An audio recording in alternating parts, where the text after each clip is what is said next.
Since starting this channel yesterday, I've had emails from people, including a guy in his 30s, saying that they don't have easy access to mountains as I do, and asking what else can be done to maintain health and vigour. The essential answer to that is anything at all, other than sitting down.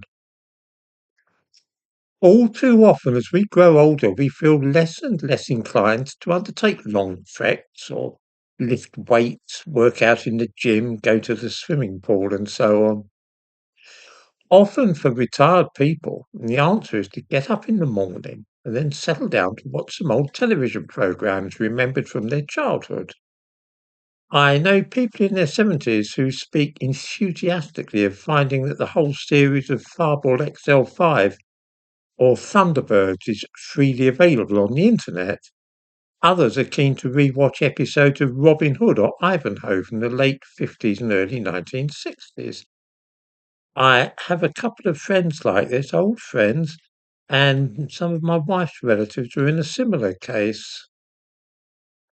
They get up, find that they are not obliged to leave the house, and so they have breakfast and settle down for the morning. Well, what's wrong with that? Well, there are two things. In the first place, it will shorten your life because your blood will flow more sluggishly, your blood pressure rise, your lungs will start to grow weak, and your heart will fail.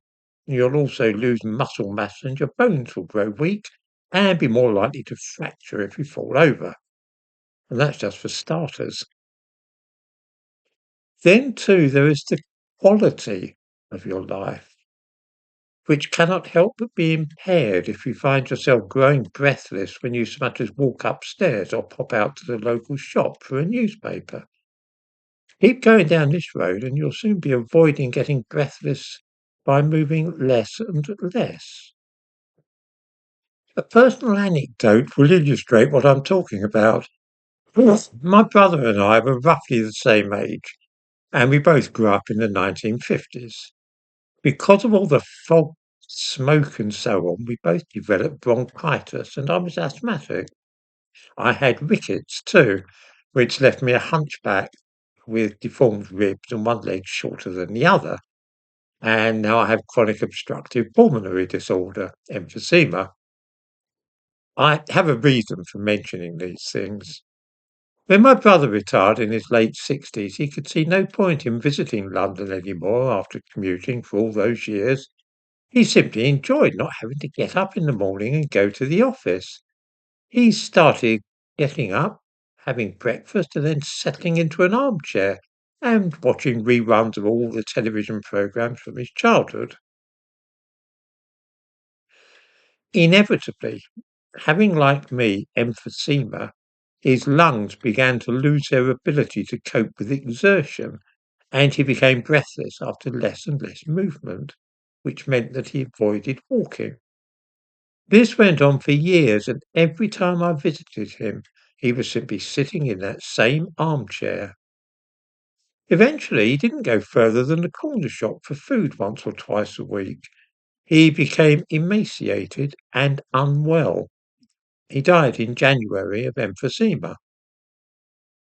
At about the same time that his physical decline began, I was getting a bit concerned at my reliance on a spray for my asthma, Ventolin. I'm sure some of you will have heard of it. I seemed to be using it more and more and becoming breathless when walking up even a gentle slope. I decided to do something about it, which was beginning each day with a series of exercises. I followed the old Canadian Air Force exercise routine. Some older people will remember when that was hugely popular. I also stopped using the inhaler completely.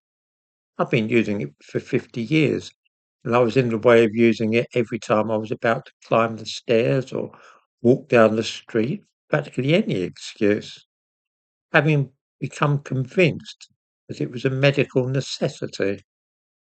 It was not. It was a psychological crutch. It was a bad habit.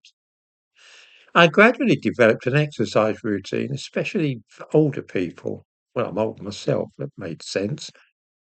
One specifically intended to prevent decline tackle high blood pressure and so on.